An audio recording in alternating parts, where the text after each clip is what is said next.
좀 눈에 띄는 인사가 있던가요? 굉장히 좀 특이한 분들이더라고요. 왜 꼭 국회의원을 하려고 하는지. 영입이냐 자진 입당이냐. 그렇죠. 김무성 대표 본인도 아마 정리가 안 될 거라고 생각해요. 사실은 여당은 인재를 영입할 필요가 없고, 그렇죠. 여당의 방송인들 영입과 관련해서는 우리가 꼭 하나 좀 유의해야 될 포인트가 있는데. 네. 안녕하세요. 김보엽의 더 정치 5번째 시간입니다. 오늘은 총선을 겨냥한 주요 정당들의 인재 영입 성적표를 들여다보려 합니다. 총선이 석 달 앞으로 다가오면서 각 정당들이 표심을 사로잡기 위해 안간 힘을 쓰고 있죠. 새 인물 영입이 경쟁의 주요 대상이 되고 있는데요. 더불어민주당이 경찰대 교수 출신의 표창원 박사를 영입하면서 경쟁을 주도하고 있고요. 안철수 신당인 국민의당은 창당 과정 자체가 인재 영입이라고 할 수 있습니다. 지난 10일엔 새누리당도 김무성 대표가 영웅이라고 칭한 적이 있는 전희경 자유경제원 사무총장을 포함해서 6명을 한꺼번에 발표하기도 했습니다. 먼저 여당인 새누리당부터 좀 살펴보고 싶은데요.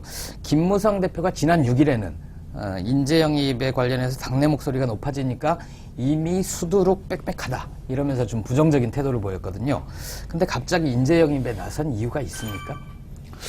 일단은 야당에서 이제 문재인 더불어민주당 대표가 적극적으로 이제 그 인재 영입에 시동을 걸었죠. 네. 그래서 이제 당내 목소리가 지금 말씀하신 대로 그 비판이 공개 회의석상에도 나오고 또 그 의원들이나 주요 당직자들이 인터뷰 나가서도 공개적으로 얘기하고 하니까 상당히 본인도 아무것도 안 하고 있을 수만은 없던 거였죠. 그래서 좀 몰려서 압박을 느낀 건가요? 야당의 압박 그리고 내부로부터의 압박에 네. 못 이겨서 이제 일단 급히 던진 거죠. 6명을 일요일 날 데리고 당사에 직접 나와서 네. 소개를 했죠. 네. 그런데 이번에 들어온 분들을 보면 종합편성 채널 그래서 네. 주로 패널로 활동했던 특히 변호사들이 많아서 네. 종변이다 이런 말도 있던데 이분들이 왜 새누리당에 들어온 겁니까?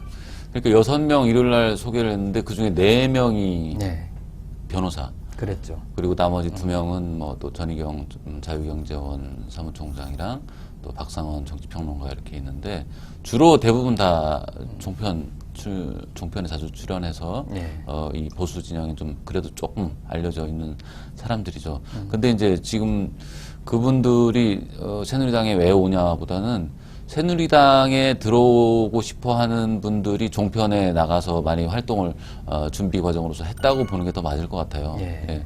대체로 오래전부터 정치의 뜻을 주변에 이렇게 얘기해온 게 알려질 정도로 그런 분들이 이제 다수 이번에 합류를 한 거죠. 예. 성 기자 보시기에는 좀 눈에 띄는 인사가 있던가요? 글쎄요, 이제 저는 6명 중에 변호사 4명은 제가 잘 개인적으로 아는 분도 있습니다만, 방송에서 같이 토론을 해본 적은 없어요. 근데 네. 변호사 말고 그 전희경 사무총장하고 박상원 소장은 그분들이 종편만 나가는 건 아니고요. 이제 지상파에도 출연을 하기 때문에 백분 토론 이런 데도 나오고 백분 그랬었죠. 토론 이런 네. 데서 이제 토론을 박상원 소장하고 이제 여러 번 했고요. 전희경 총장하고는 이제 한 번 해본 적이 있는데 굉장히 좀 특이한 분들이더라고요. 기본적으로 그 전희경 총장은 좀 매우 공격적이고요. 네. 그리고 이제 일단 좀 상대적으로 젊은 여성이죠. 보수 성향이면 젊은 여성이 키가 어려운데 오늘 상대적으로 좀 나이가 젊으신데 굉장히 공격적이고 또 말씀을 굉장히 잘하세요. 그래서 굉장히 그 보수 논객 하나를 보수 진영에서 건졌구나. 전 이렇게 생각했는데 이번에 여기 입당해서 국회의원을 하겠다고 나서는 걸 보고 참 실망했어요. 야, 이거 보수 성향 논객 괜찮은 사람을 하나 잃어버리는 것 아닌가. 사실은 그 보수 진영의 논객들이 별 논리도 없이 막 소리만 지르는 분들이 많은데 이런 분들은 뭐 괜찮은 분들이거든요. 그냥 논객으로 있어도 괜찮을 것 같은데 왜 굳이 입당을 하는지 잘 이해가 안 가고요. 박상원 소장도 출마를 했다가 이제 뜻을 못 이루고 이런 분인데 한번 출마를 한 적이 있었던가요? 예, 그렇습니다. 근데 이분은 네. 같이 토론을 해보면 굉장히 합리적이세요. 이른바 합리적 보수라고 볼 수 있는데 이런 분들도 이제 입당 회견 이후로 또 종편 출연 안 하는 건 물론이고 앞으로 어디 가서 말을 할 수가 없을 겁니다. 뭐 말만 하면 이제 정치 공세가 되는 거고요. 예. 근데 왜 꼭 국회의원을 하려고 하는지.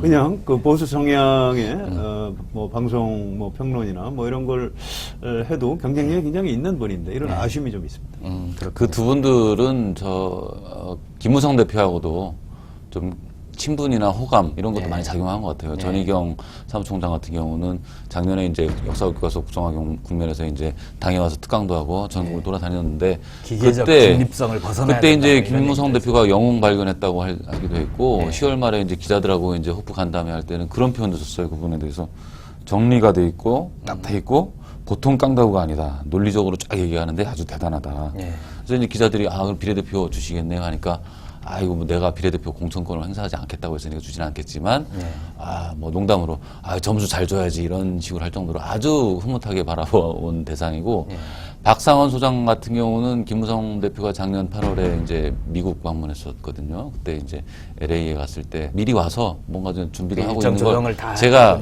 봤어요. 그러니까 모든 뭐 외교 일정까지 세팅한 건 아니겠습니다만 그래도 이제 동포들 만나고 하는 과정에 좀 본인도 좀 힘을 보태고 하면서 좀 친분이 있었던 걸로 그렇게 보입니다. 근데 이분들 들어가는 과정에서 참 좀 미스테리한 장면이었는데요. 이분들이 인재 영입이라고 봐야 되나요? 아니면 뭐 입당 특혜라고 봐야 되나요? 황준범 기자가 좀 얘기를 해주시면 좋겠는데. 그게 사실은 이 새누리당 출입하는 기자들도 정리가 안 되는 부분이고요. 그런가요? 김무성 대표, 저도 본인도 아마 정리가 안 될 거라고 생각해요. 주변에 물어봐도 이게 영입이냐 아니면 입당하는 걸 그냥 소개한 것 뿐이냐. 자, 그럼 소개한 거라고 하면 앞으로 입당할 사람들이 많은데 그럼 일일이 다 대표가 매번 소개할 거냐. 그건 또 아니란 말이죠. 그러니까 영입이냐 자진 입당이냐. 그렇죠. 그러니까 이제 왜 이런 현상이 나타나냐면 김 대표가 전략 공천 안 한다. 즉 그러니까 좋은 곳에 내 사람 딱 찍어가지고 특혜를 베푸는 이런 거 안 하겠다고 아주 뭐 정치 생명을 걸고 저 대표 됐을 때부터 해왔기 때문에 그 원칙을 지키려다 보니까 인재 영입이라고 하면 보통 이 꽃가마의 개념인데 그렇죠. 들어왔을 때 엄청난 그 이득을 주고 비례대표를 유리하게 주거나 아니면 어느 유리한 지역을 지역에 탁 꽂아 출마를, 주거나 하는 그러지 못하는 상황이기 때문에 사실 뭐 야당에서 인재 영입을 막 한다고 하니까 가만히 있을 수는 없고 뭔가는 해야 되고 그러는 상황에서 이제 본인도 일요일날 소개하면서 그랬어요. 이게 본인들이 찾아온 거기 때문에 인재 영입과는 다르다. 하지만 영입이라고 본다면 그것도 거부하진 않겠다. 아주 같기도 같은 이런 상황이 지금 돼 있는 겁니다. 사실은 여당은 인재를 영입할 필요가 없고 그렇죠. 이미 안 권력을 그래도 쥐고 사람들이 많이 몰려오는 거죠. 그렇습니다. 전직 현직 장차관들 또 청와대 수석 또 뭐 공무원들 판검사들이 지금 여당 공천 받으려고 굉장히 열심히 이미 예비 후보로 등록하고 있는 분들도 많이 그렇죠. 있고요. 게다가 분위기도 좋고요. 그렇습니다. 여당 공천 받으면 당선 가능성이 높죠. 이런 상황에서 사실은 그 영입 이벤트를 할 필요가 없는 겁니다. 그런데 이제 야당이 뭘 하니까 우리도 가만히 있을 수는 없는 것 아니냐. 이렇게 이제 하려다가 뭔가 좀 발이 꼬인 그런 장면인 것 같습니다. 그렇군요. 이 종합편성 채널의 줄임말인 종편은 요새는 종일 편파 방송이다. 뭐 이런 비아냥도 듣고 있어요. 그렇게 얘기하시면 종편 계신 분들은 서운해. 아니 서운해도 어쩔 수는 없죠. 그런 비판이 있다. 그렇지 않은 종편도 있고 일부 있고 하니까요. 그 종편이 여의도 입성의 관문이 돼버린 것 같다. 뭐 이런 얘기도 있습니다. 방송을 통해서 얼굴이 알려지면 아무래도 당선에 유리하긴 할 텐데요. 과거에도 이런 사례가 많긴 했죠. 많죠. 방송의 앵커나 유명 기자 하다가 정치를 간 사람들이 굉장히 오래 전부터 많이 있었습니다. 뭐 KBS에 기억하실지 모르겠습니다. 뭐 박성범 이런 분들 그 뉴스 진행하셨던 분이고요. 또 인천의 이윤성 이런 분들 계셨고요. 민경욱 얼마 전까지 청와대 대변인이었던 분, 인천 연수에 이제 출마한다 밝히고 있고요. 근데 이제 특이한 게 MBC는 상대적으로 현재 야당 쪽으로 많이 갔습니다. 그게 계기가 된 게 이제 정동영 앵커를 영입을 했고 그 인연으로 해서 이제 박영선, 신경민 의원 이런 분들 또 지금 대변인하고 있는 김성수 또 대전에 예비후보로 등록한 최명길 이런 분들 MBC 인맥들이 지금 야당 쪽으로 이제 많이 줄을 대고 있고요. 그렇군요. 꼭 방송사 기자 출신이 아니더라도 기자나 아나운서가 아니라도 방송 출연을 계기로 해서 정치에 들어온 분들이 많이 있습니다. 과거 이제 박찬종 또 신기남 의원 이런 분들, 김한길 신기남 대표도 의원. 그렇죠. 김한길 그렇습니다. 의원도 저도 지금 네, 그 얘기를 하려고 네, 하는데요. 네. 김한길이라는 분이 정치에 입문하게 된 굉장히 중요한 징검다리가 바로 방송입니다. 물론 네. 뭐 여자의 남자는 소설도 있지만 네. 예, 방송을 통해서 뭐 머리도 좀 허연 분이 말씀도 잘하시고 하니까 대중적인 인기를 얻었고요. 물론 그것 때문에 이제 결혼도 잘하셨지만 네. 정치에 입문하게 된 중요한 계기가 됐고 또 이제 윤창중 이분은 뭐 정치인은 아니지만 아무튼 정편에 출연한 것 때문에 이제 청와대 대변인으로 이제 발탁이 된 그런 식으로 이제 방송하고 어떤 정치 입문하고는 아주 밀접한 관계가 있는 것 같습니다. 그렇군요. 잠깐 뭐 야권 얘기까지 섞이긴 했지만 보시기에는 어떻습니까? 이 인재 영입 관련해서는 새누리당이 야권보다는 좀 덜 절박해 보이거든요. 예, 당연하죠. 전통적으로 좀 그런가요? 예, 그렇습니다. 인재가 워낙 많기 때문에요. 예. 그냥 가만히 있어도 사람들이 오는데 영입을 왜 하겠습니까? 항상 그 지금 현재 야당 세력은 사람들한테 찾아가서 우리 당에 좀 입당을 해달라. 예. 근데 그 당사자들은 굉장히 위험 부담이 있어요. 야당에 갔다가 뭐 중앙정보부나 이런 데서 사찰을 당할 수도 있고요. 또 주변 사업하는 친구들이 세무조사, 세무 사찰을 받을 수도 있고 굉장히 위험 부담이 있습니다. 그래서 이제 야당에서는 인재 영입이라는 것이 아주 오래전부터 있었고요. 뭐 김대중 대통령도 아주 오래전부터 인재 영입들을 했죠. 예. 뭐 처음엔 제야에서 했다가 95년, 96년도에는 이제 전문가들, 아까 말씀드린 신기남, 정동영, 추미애 이런 분들이 이제 전문성을 가진 영입 대상들이었던 거죠. 천정배 이런 분들. 그런 식으로 이제 야당이 인재 영입 전통이 있는데 지금 현재 여당 이쪽에서 뭐 영입을 적극적으로 했다 이런 말을 전 별로 들어본 기억이 없어요. 그렇군요. 그러니까 말씀해 주신 대로 현재 지난 12일에는 약간의 이벤트성으로 밀리고 밀려서 당내에서 밀리고 야당의 압박에 밀리고 해서 좀 안 그래도 들어오실 분들인데 대표가 나서서 영입 케이스 나도 가만히 있는 건 아니다 하고 있다 이걸 보여준 건데 새누리당만 이렇게 여야를 떠나서 새누리당만 놓고 가까이 이제 총선을 보면 2004년 17대, 8년, 12년 이렇게 있는데 2004년 때는 이제 야당 입장에서 새누리당이 치렀는데 그때는 정말로 절박한 처지였죠. 그랬었죠. 탄핵 예. 여풍이 있었으니까 그래서 이제 박근혜 당시 이제 그 대표로 투입을 해서 여러 그 새 인물들을 많이 비례대표에서 많이 충원을 했고 그 당시 예. 들어온 게 이제 뭐 박세일 교수가 이제 그 비례대표 공천심사위원장 하면서 박경준, 뭐 박재환, 이건영, 이주호 이런 네. 분들이 많이 이제 그때 많이 영입을 했죠. 예, 영입을 한 거죠.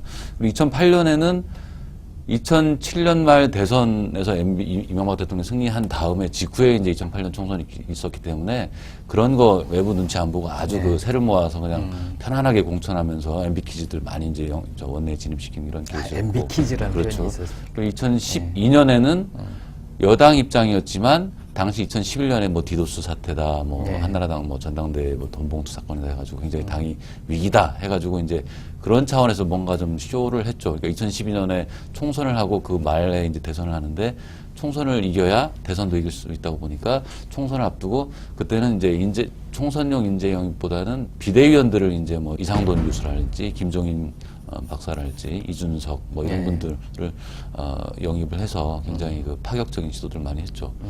근데 이번에는 네.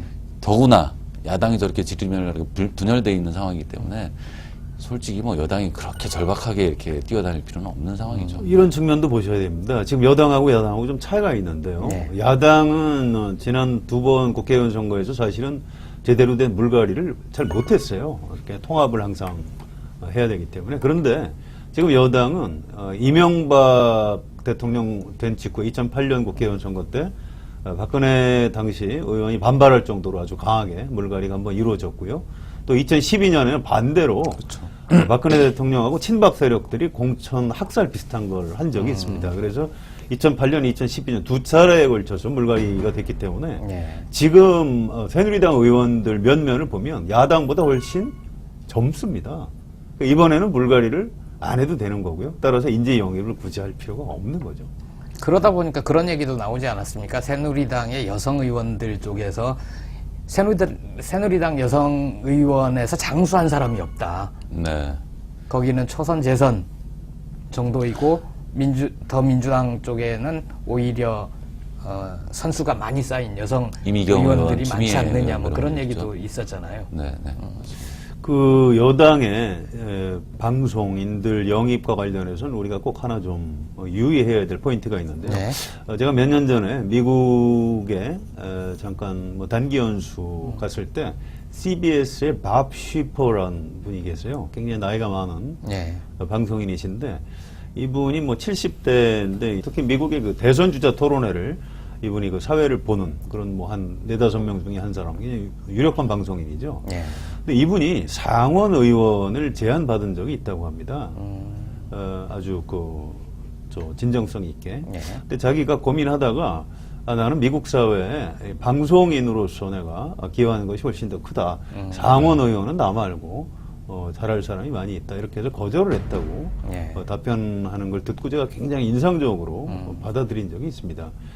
최근에 이 종편에 출연하는 뭐 이런 분들이 정치를 한다고 이렇게 무더기로 몰려다니는 것 자체가 저는 우리 사회가 좀 이 문제가 있다. 특히 언론계 쪽에 좀 제대로 된 정치 해설을 해줘야 될 분들이 직접 정치를 하겠다 이렇게 자꾸 이제 나서는 거는 뭐 축구 심판 보다가 이제 축구 선수로 뛰어들어가는 것하고 좀 비슷한 측면이 있거든요. 네. 뭐 언론인들이 정치를 하는 것 자체는 뭐 괜찮은 선택일 수도 있습니다만 이런 네. 식의 집단적인 뭐 이동 이건 별로 바람직한 현상 같지는 않습니다. 국민들이 보기에도 언론에 대한 신뢰도 뭐 이런 데도 좋지 않은 영향을 끼치는 거 아닙니까? 그런 거죠. 제가 이제 종편 걱정을 해주고 있는 겁니다. 네. 이제 이렇게 되면 종편에 대한 신뢰도가 갈수록 떨어질 수밖에 네. 없고요. 우리 언론계 전체에 피해가 돌아온다고 봐야죠. 호남의 이탈에 대한 맞대응 카드로 인재 영입을 쓰고 있다면 그건 좀 잘못된 선택이다. 예, 상당 과정 자체가 좀 인재 영입이다 이렇게 얘기할 수 있는데 썩 잘 되고 있는 것 같지는 않아요. 근데 한번 두드려보면 되는데 그걸 왜 아무도 하지 않았을까? 좀 심하게 얘기하면 한심하죠. 사실은 인터넷 검색만 해봐도 알 수 있는 건데 예. 광주시장하고 전남지사 이 두 분이 총선 전에 어느 당을 선택하느냐가 굉장히 정치적으로 중요하다고 봅니다. 만약에 이분들이 더불어민주당 얘기로 좀 넘어가 볼까요? 더민주는 표창원, 김병관, 이수혁, 김선현, 오기형 그리고 어제 디자이너 출신인 김빈 대표 오늘 아침에는 삼성 상무 양향자 씨를 영입을 했어요.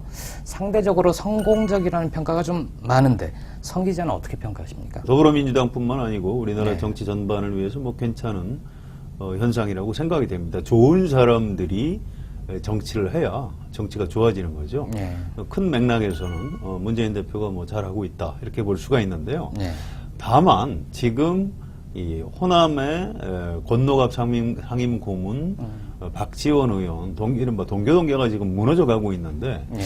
호남의 이탈에 대한 맞대응 카드로 인재 영입을 쓰고 있다면 그건 좀 잘못된 선택이다. 네. 그렇게 해서 막아질 일이 아닌데 지금 너무 인재 영입에만 좀 치중하고 있는 것 아닌가.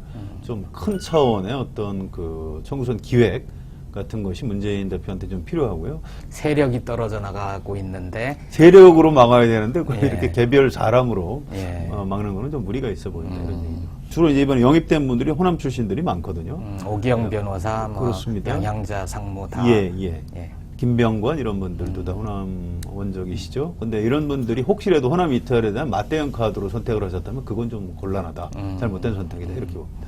다른 측면에서 새누리당 입장에서 또는 새누리당 출입하는 입장에서 보면 예. 야당하는 건 좀 부러운 부분이에요. 왜냐하면 굉장히 일단 좀 다양한 분야에 걸쳐서 사람들을 끌어오고 있기 때문에 예. 말씀하셨듯이 아까 6명 데리고 왔는데 6명 중에 4명이 변호사란 변호사고. 말이죠. 당에 정말로 김무성 대표 말 맞다는 수두룩 빽빽 하거든요, 일사들은. 예. 근데 또 결국 그런 데서 자원을 끌어올 수밖에 없는 그런 게 좀 아쉽죠. 네, 네. 기왕에 데려올 바에. 표창원 교수는 어떻습니까? 표창원 교수는 가장 성공적인 케이스다 뭐 이런 얘기도 있던데 필요할 때 적당한 얘기를 강도 높게 얘기를 해줘서 야권 지지자들한테 지금 인기가 높지 않습니까? 예, 그렇습니다. 표창원 교수가 이제 이번 인재 영입 사례 중에는 가장 성공적인 케이스라고 봐야 될 것 같고요. 예. 특히 더불어민주당 입장에서는 그분이 아주 그 말씀도 잘하시고요. 입당 기자회견할 때 얘기를 쭉 하는데 방송을 이분이 진행하고 그러셔서 그런지는 맞아요. 몰라도 웬만한 정치인들보다 말씀을 잘하시더라고요. 그래서 옆에 김성수 대변인이 굉장히 오랫동안 방송을 한 사람인데, 네. 뭐 자기보다 더 잘하는 것 같다고 뭐 이런 식의 표현을 할 정도로 아주 뛰어난 분이고요. 또 이분이 이제 2012년 대통령 선거 앞두고 그 국정원에 댓글 공작이 있었던 것 이런 것들에 대해서 이제 상당히 좀 분노했고, 그래서 경찰대 교수직을 그만뒀죠. 네. 잘 아시겠습니다만 경찰대 출신들은 굉장히 엘리트들입니다. 공부를 굉장히 잘하시는 분들이고요. 또 정의감 같은 것도 이제 기본적으로 갖고 있죠. 그런데 이런 분이 지금 야당을 선택을 해서 정치를 하겠다 하는 것은 야당을 위해서도 그렇고 우리나라 정치를 위해서도 상당히 좀 긍정적이고 발전적인 측면이 있다고 봅니다. 저도 같이 방송을 좀 해봤는데 본인은 보수라고 얘기를 하고 아마 보수죠. 예, 그렇습니다. 보수의 품격이라는 책도 냈을걸요. 새누리당 입장에서는 좀 곤혹스러운, 상대방의 좀 이 대포가 세진 거 아닌가요? 그렇죠. 네. 예. 표창원 전 교수 같은 경우는 뭐 이제까지 영입한 대상 중에서 새누리당에서도 가장 약간 좀 눈여겨보는 네. 사람이죠. 근데 양향자 장모 같은 경우에 이제 눈여겨봐야 될 것 같은데요. 네. 이분이 이제 원래 고졸 출신으로 삼성전자에 입사해서 메모리 사업부 이 분야에서 약간 입지전적인 인물이죠. 네. 이분이 이제 이런 걱정을 하시더라고요. 내가 이렇게 부각이 되면 한국 사회에서 뭐 나처럼 열심히 하면 다 성공하는 것처럼 메시지가 좀 전달이 잘못될 가능성이 있다. 근데 네. 그건 아니다. 우리 사회에서는 그 유리천장이라고 하죠. 여성들이 성적 차별 또 학력 차별에 의해서 상당히 좌절하고 있다. 네. 이런 메시지를 입당의 변으로 내놓으면서 입당 의견을 했습니다. 그래서 깊이 네. 생각을 하고 말씀하시는구나 해서 이제 전 반가웠고요. 이분이 앞으로 여성이기 때문에 좀 공간이 넓습니다. 진입할 네. 수 있는 비례대표도 여성들이 훨씬 유리하고 하니까요. 이렇게 들어와서 좀 좋은 정치를 해줬으면 좋겠습니다. 네. 야권의 또 다른 축 국민의당 얘기를 좀 해보고 싶은데요. 창당 과정 자체가 좀 인재 영입이다. 이렇게 얘기할 수 있는데 썩 잘 되고 있는 것 같지는 않아요. 영입했다가 취소한 경우도 있고 발기인으로 참여했다가 논란이 불거지자 자진 사퇴하는 해프닝도 좀 있었는데요. 어떻게 보십니까? 뭐 좀 심하게 얘기하면 한심하죠. 사실은 인터넷 검색만 해봐도 알 수 있는 건데 네. 내부 시스템이 잠깐 망가졌던 것 같아요. 이 안철수 신당의 창당을 실무적으로 주도하는 분들이 과거에 장차관을 했던 이런 인물들에 대해서 기본적인 인식 자체가 별로 없는 것 아닌가. 이제 그게 좀 문제가 됐던 것 같고요. 또 안철수 의원도 사실은 정치를 하던 분이 아니고 더더구나 지금 야당 세력은 누가 누군지 전혀 모르는 이런 사람이기 때문에 사고가 난 것 같고요. 또 한상진 교수도 학자이기 때문에 현실 정치인들을 잘 몰라요. 그래서 큰 대형 사고가 난 것 같고요. 말씀하신 대로 한번 두드려보면 되는데 그걸 왜 아무도 하지 않았을까가 좀 궁금해요. 추천을 네. 호남에서 호남 출신 로서 이제 지역구에서 탈당을 해서 안철수 신당에 합류하기로 한 의원들 누구라고는 정확히 얘기 안 하더라고요. 네. 이제 호남에 이제 임내현, 김동철 또 이제 인천이지만 문병호 이런 분들이 계신데 이런 분들 중에 누군가 추천을 했겠죠.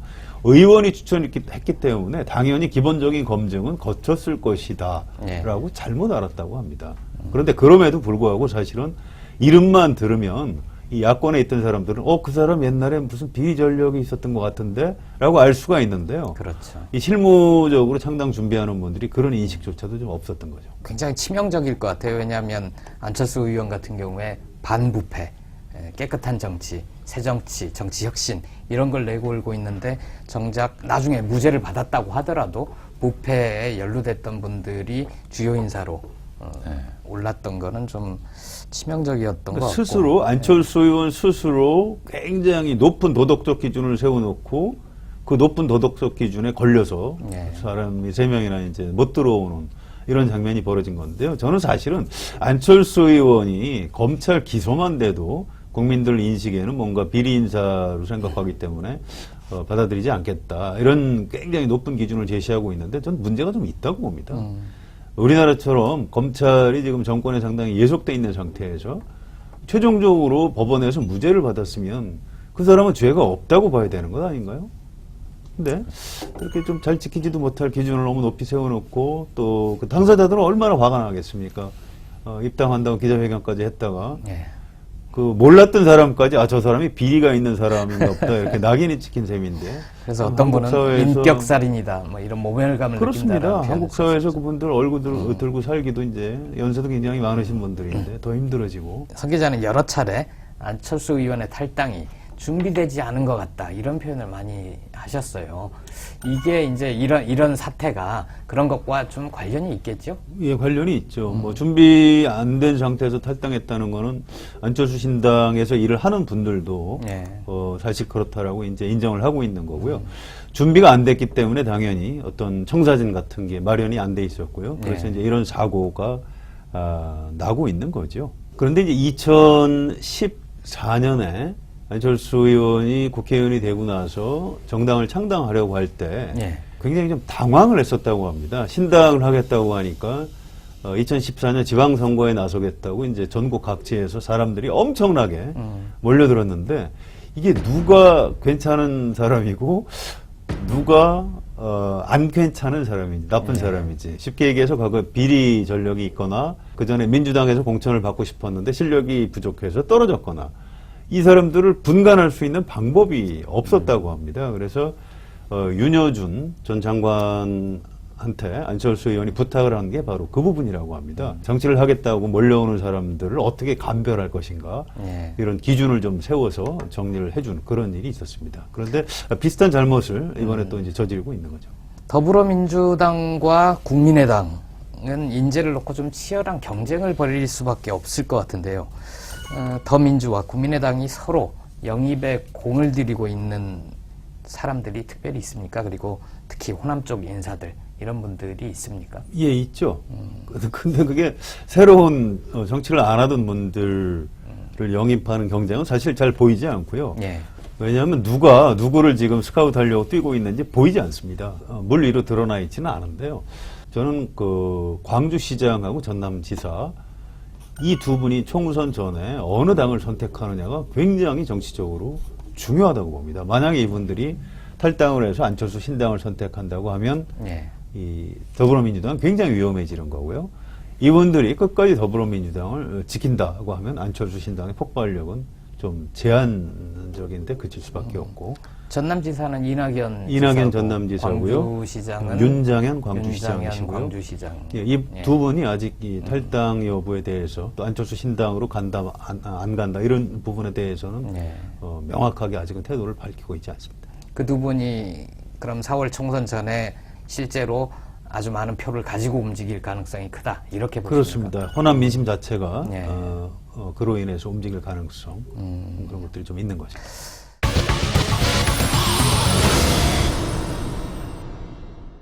새 정당 얘기를 했는데 제가 좀 덧붙이자면 정의당에서는 군사 전문가를 한 분 영입을 했었죠. 김종대 씨를 영입을 해서 성공적이었다 이런 평가를 받았었고 녹색당에는 이계삼 씨 어딥니까 밀양 송전탑 반대 운동을 열심히 했던 그분을 지금 비례대표 꽤 상위 아마 2번으로 기억을 하는데 이렇게 그 군소정당들도 인재 영입에 열심히 뛰고 있다는 소식 간단하게 좀 전달해드리고요.